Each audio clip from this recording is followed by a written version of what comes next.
लखनऊ की मुख्य विकास अधिकारी रिया जी, यहाँ के जिला विकास अधिकारी श्री परिवार साहब, यहाँ के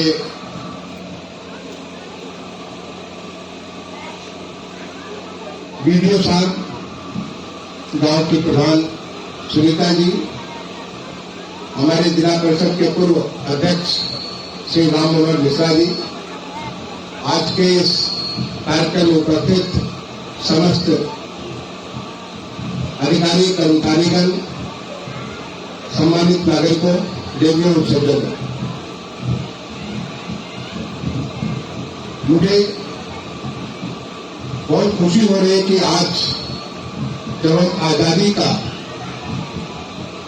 77वां जयंती मना रहे हैं, इस अवसर पर आप सबके बीच मुझे उपस्थित होने का मौका मिला है और इस पवित्र स्थान पर जहां भगवान शिव का मंदिर है, भगवान हनुमान जी का मंदिर है और कहते हैं सरोवर गंगा यहां सामने से गुजर रही है, एक बहुत ही पवित्र स्थान है। वहां पर एक नया सरोवर, उसको शुभारंभ करने का मुझे मौका मिला। मैं उसके लिए हमारी मुख्य विकास अधिकारी रिया जी का, यहाँ के जो अधिकारी हैं, उन सबको बहुत बहुत धन्यवाद देना चाहता हूँ। हमारे पूर्व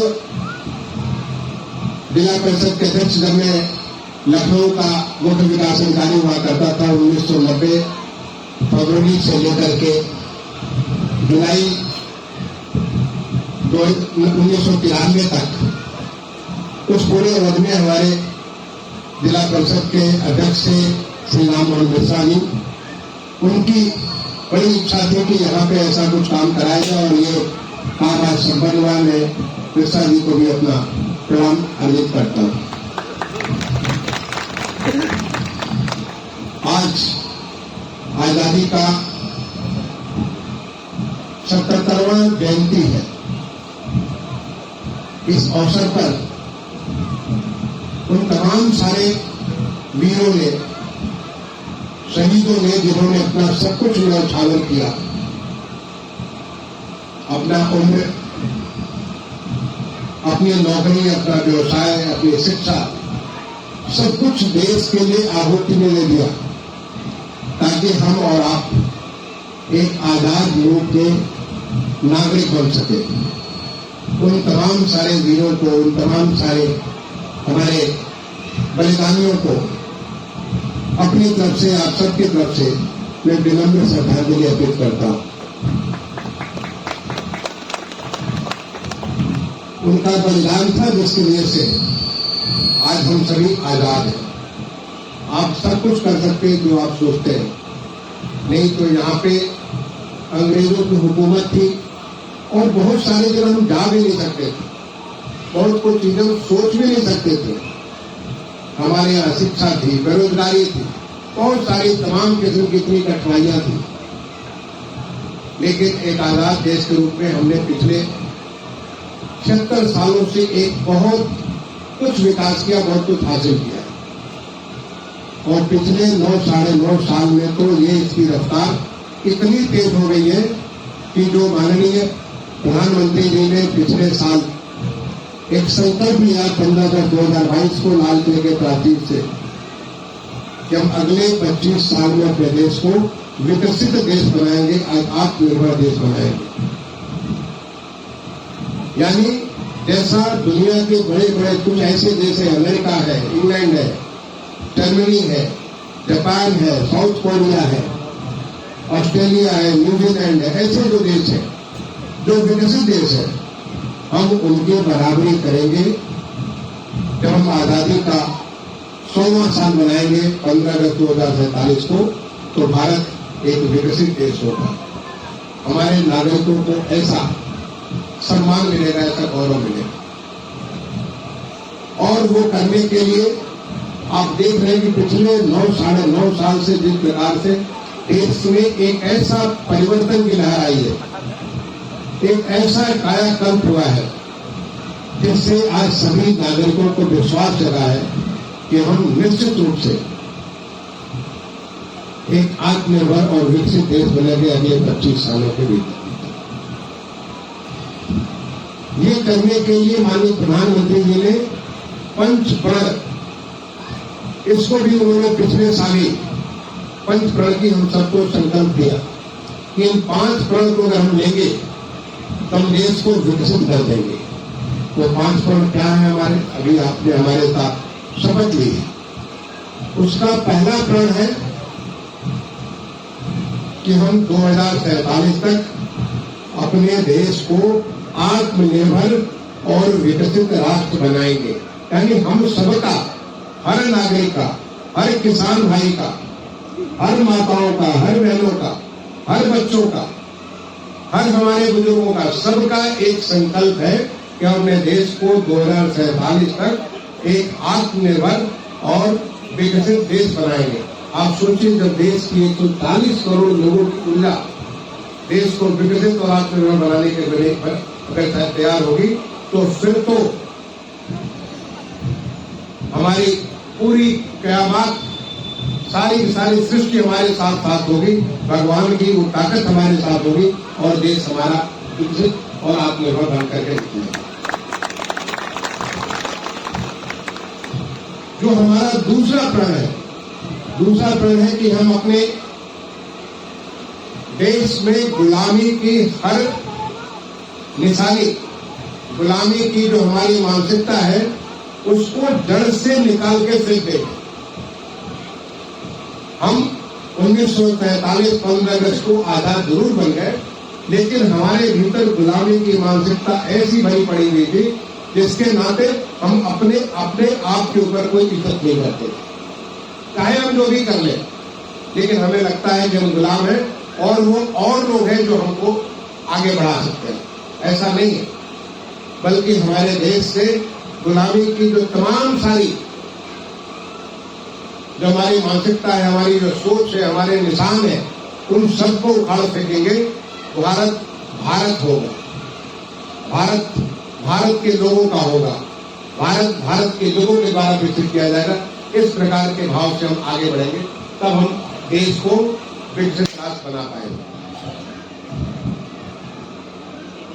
तीसरा प्रण है कि हम अपने जो हमारी इतनी समृद्ध विरासत है, इतना हमारा धरोहर है, चाहे वो खान पान के बारे में, रहन सहन के बारे में, सांस्कृतिक मूल्यों के बारे में, हमारे शिल्प के बारे में, हमारी जो कला के बारे में, आज इतना सारा हमारे देश में इतनी सारी हमारी धरोहर है, जो सांस्कृतिक विरासत है, जो हजारों साल से ये ऋषियों मुनियों की धरती है, जहां देवी देवता भी आने के लिए तरसता करते थे।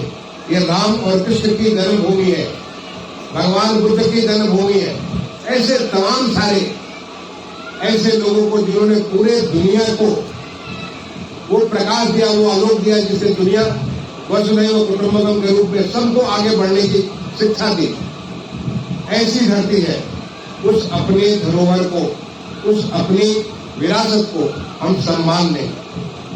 जब तक हम उसको सम्मान नहीं देंगे, दूसरे कैसे सम्मान देंगे? आज आपने देखा, जैसे एक उदाहरण आपको देता हूं, हम अपने आयुर्वेद, हमारी जो इंडियन सिस्टम्स ऑफ मेडिसिन थी, भारतीय पद्धति थी हमारे चिकित्सा की, हम उसको भूल चुके थे और उसको बड़े भेद दृष्टि से देखते थे।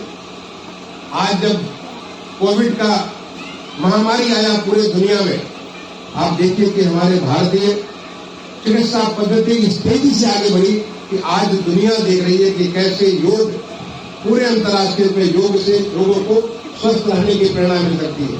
कैसे आयुर्वेद के माध्यम से, जो हमारी पद्धतियां उनके माध्यम से, कैसे दुनिया को एक वेलनेस के तरफ, एक स्वस्थ नागरिक जीवन जीने के लिए कैसे हम उनको रख सकते हैं। इस प्रकार की ताकत मिलती हमारी धरोहर से। ऐसे बहुत सारे आपको उदाहरण आप ढूंढेंगे। पिछले 9 सालों के भीतर हमने ऐसे बहुत कुछ चीजें की जिससे कि अपनी विरासत को जरूर आगे बढ़ाएंगे। तो ये हमारी अपनी खुद की ताकत है, उस ताकत को पहचानेंगे और उसी पहचान से जो कोविड की महामारी आई, आपने देखा कि दुनिया तबाह हो गई, लेकिन भारत एक आत्मनिर्भर भारत के रूप में आगे बढ़ गया। दुनिया में तमाम सारी चीजें जो हमारे वैक्सीन हो, बहुत सारी चीजें हम दुनिया को सप्लाई किए और खुद तो हमने अपने आप को रोका ही रोका। जो हमारी यहाँ तो तबाही जो दवाई से अपने आपको बचाया।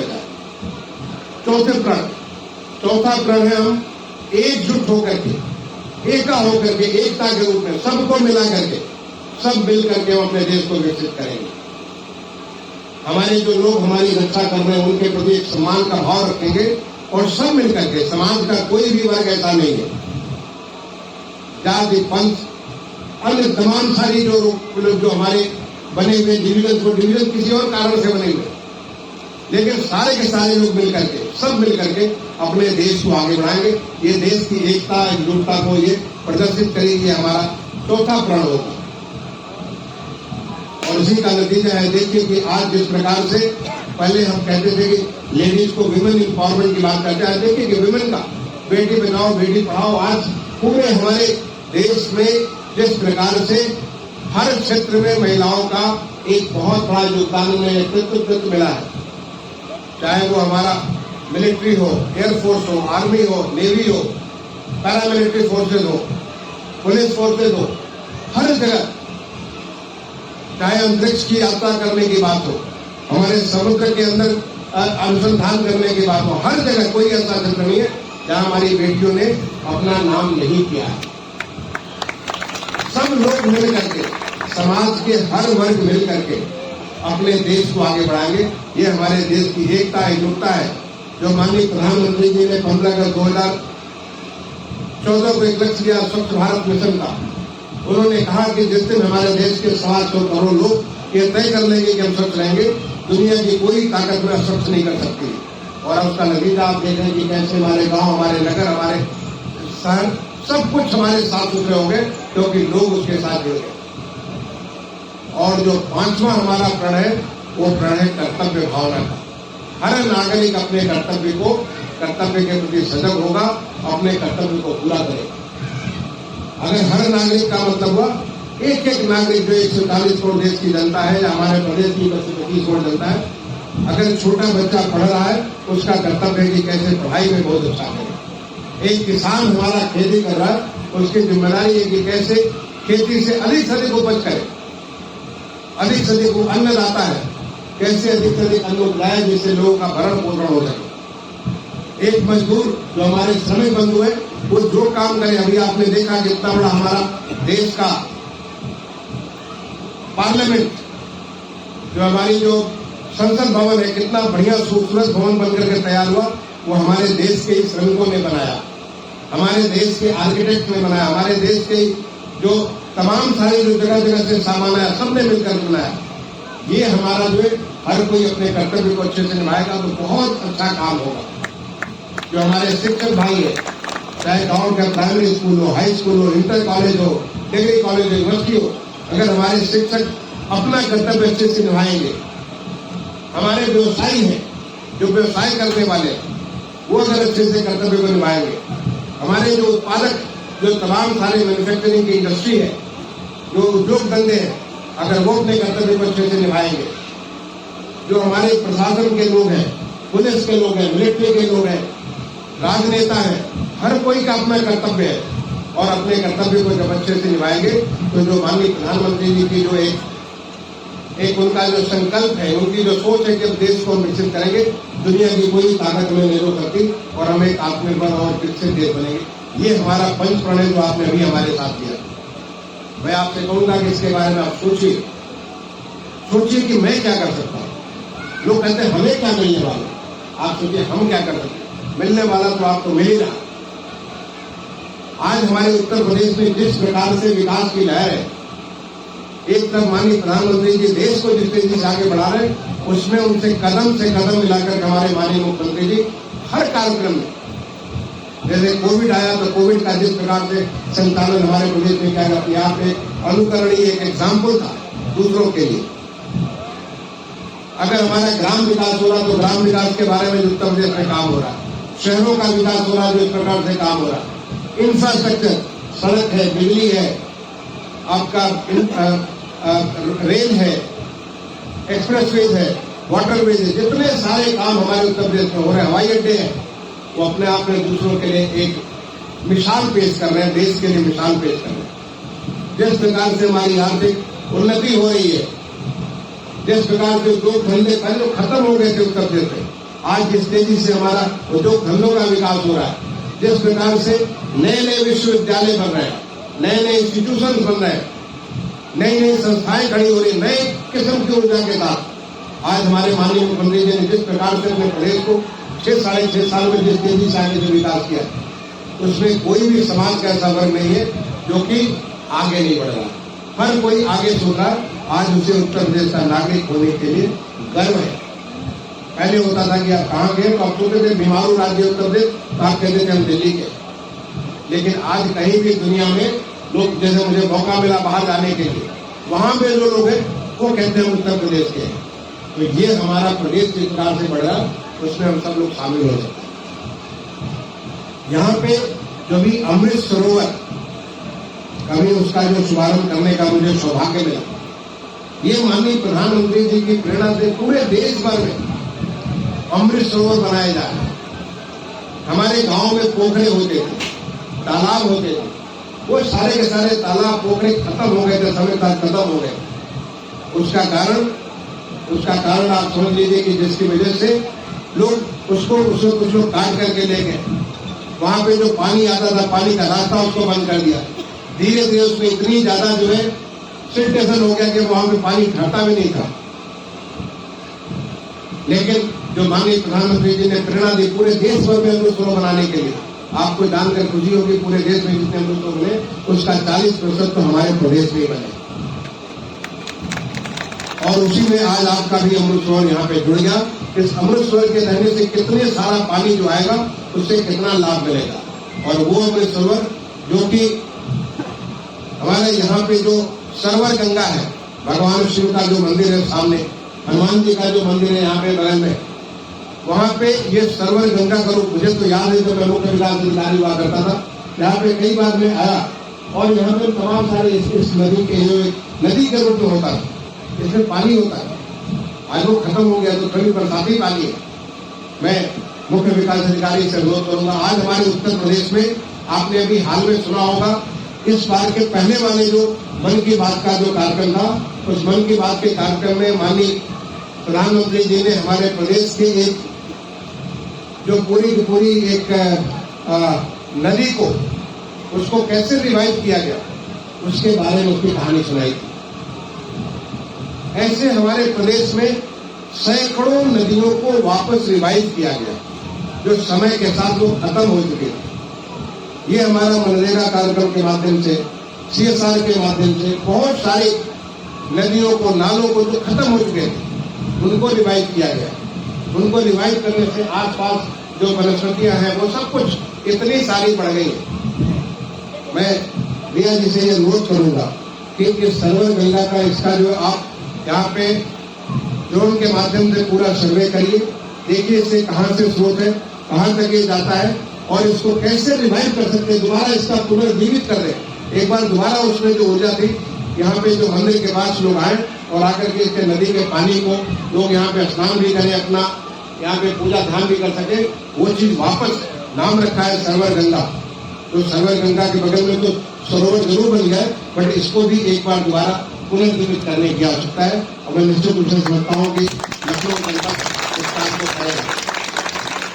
आज आपको मालूम है, आज 15 अगस्त के दिन माननीय मुख्यमंत्री जी ने 5 करोड़ वृक्ष लगाने का लक्ष्य रखा है। मैं जब आपसे बात कर रहा हूं, मैं आपको बताता हूं कि उत्तर प्रदेश में कुल कितने पेड़ अब तक लग चुके हैं। इसका पूरा का पूरा लगातार कंटिन्यूअसली हमारे एक पोर्टल के माध्यम से इसका पूरा रिव्यू हो रहा है।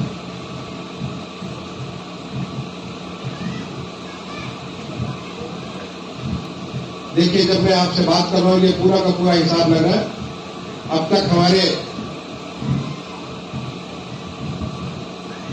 तक इस पूरे कार्यक्रम में 32 करोड़ 84 लाख से ज्यादा पेड़ लग चुके हैं, जिसमें 30 करोड़ को लगे थे हमारे पिछले 22 जुलाई को, और आज जो है लगभग 2 करोड़ 70 लाख से ज्यादा पेड़ सवेरे से लग चुके हैं। और जब शाम तक पहुंचते पहुंचते ये हमारे 5 करोड़ से ज्यादा 6-7 करोड़ हमारे पेड़ आज लग जाएंगे। और पेड़ क्यों लगते हैं? पेड़ इसलिए लगते हैं कि जिससे कि आज जो जलवायु परिवर्तन की विभीषिका लोगों की जिंदगी में आ रही है, ऐसा है कि प्रकृति के साथ जो खिलवाड़ हुआ, आपने देखा होगा कि कल किस प्रकार से हिमाचल प्रदेश में कैसी तबाही मची, बादल फटा, कितनी तबाही मची। अगर आपने टेलीविजन पे देखा होगा, आज आप देखेंगे कहीं पे सूखा पड़ा तो पता चला वहां पे सूखा ही हो गया, कुछ भी वहां नहीं हो रहा। ये हमारा जलवायु परिवर्तन के असर को अगर कंट्रोल करना है, उसे नियंत्रण में करना, तो नियंत्रण करने के लिए इस प्रकार से वृक्षारोपण बहुत आवश्यक है। और वृक्ष तो हम तो अरण्यक संस्कृति के लोग हैं, हम तो हमारे ऋषि, हमारे मुनि, हमारे गुरुकुल, ये सब हमारे जंगलों में हुआ करते थे और हम तो इन पेड़ों की पूजा करते थे। अभी मुझे सौभाग्य मिला आपने हरिशंकरी पेड़ लगाने के लिए मुझे मौका दिया। हरिशंकरी यानी जो ब्रह्मा जी है, ब्रह्मा जी के रूप में वहां पे बरगद का पेड़ है। वट वृक्ष जो है वो ब्रह्मा जी का रूप है। वहां पे जो विष्णु जी के रूप में हमारा जो पीपल का वृक्ष है वो विष्णु जी के रूप में, जिसके बारे में कहते हैं कि तने ब्रह्मा त्वचा विष्णु शाखाए माहेश्वरा पत्ता पत्ता तो देवी नाम, ऐसा वृक्ष महेश्वरा। मतलब ये हुआ कि जिसके तने में भगवान ब्रह्मा जी, जिसका जो मूल है उसके ऊपर भगवान विष्णु जी हो, जिसके जो है शाखाओं में भगवान शिव जी हो और हर पत्ते पे देवी देवता हो, ऐसे पीपल के वृक्ष को मैं प्रणाम करता हूं। ये हमारा पीपल हो गया, हमारा जो भगवान विष्णु का रूप हो गया। और पाकड़ का जो वृक्ष है वो भगवान शिव का स्वतः स्वरूप है। आप सोचिए कि तीनों ब्रह्मा विष्णु है, ये हमारी हरिशंकरी का हो गया। ऐसे ही जो हमारी 3 देवियां हैं, महाकाली, महाकाली यानी नीम, महालक्ष्मी यानी कदम, और महासरस्वती यानी आम का वृक्ष। अगर आप इसको देखें तो वो 3 देवियों को भी स्थापित करें, हम उसके हिसाब से ध्यान रखते हैं। ऐसे हमारे यहाँ तो जो पेड़ों के नीचे बैठ के खाना खाने के लिए, पेड़ों से बहुत सारी कितने सारे वृक्षों की पूजा करते हैं। अगर हम इन वृक्षों को और हम सरोवरों को रखेंगे तो उससे हमारी वही जो हमने कहा हमारी धरोहर है, हमारी जो संस्कृति है, हमारा जो विरासत है, उस विरासत को हम जागृत रखेंगे और हमारा खुद का नुकसान नहीं होगा। नहीं तो पता चला कि हमारा खुद का नुकसान इस वजह से होगा कि हम पेड़ों को खत्म कर देते हैं। तो यहाँ पे जो अभी वृक्ष लगाए गए, मैं उसके लिए भी आपको धन्यवाद दूंगा और मैं आप सारे लोगों का आह्वान करूंगा, आप जब वापस जाए अपने घर पे कुछ नहीं, एक वृक्ष लगाइए। चाहे आप फलदार वृक्ष, यहाँ तो आम ही आम है, पूरे इस इलाके में आम ही आम है, एक आम का पेड़ लगा दीजिए, अमरूद का पेड़ लगा दीजिए, कोई भी जामुन का पेड़ लगा दीजिए, या कोई फूलदार वृक्ष लगाइए। बहुत किस्म के फूल वाले वृक्ष होते हैं, फूलदार वृक्ष लगा दीजिए। कोई टिम्बर वाले वृक्ष जिसकी जो अच्छी लकड़ी से इमारती लकड़ी बनती है, ऐसे कोई पेड़ लगा दीजिए। और कुछ नहीं तो औषधीय वृक्ष जो है, हमारी जो औषधियां बनती हैं, तुलसी, आपने तुलसी को हर घर में तुलसी का वृक्ष लगा दीजिए, सतावर लगा दीजिए, फिरांकुश लगा दीजिए। ऐसे तमाम किस्म के हमारे जो औषधीय वृक्ष आप लगाएंगे तो आपका औषधि ऐसा वातावरण आपको मिलेगा। तो जो भी वृक्ष लगाइए, एक पेड़ अवश्य लगाइए। आज हमारे माननीय मुख्यमंत्री जी का आह्वान है, आज हम 5 करोड़ से ज्यादा पेड़ लगाएंगे और अभी आप बताएं कि 2 करोड़ 70 लाख ज्यादा पेड़ लग चुके हैं सवेरे तक।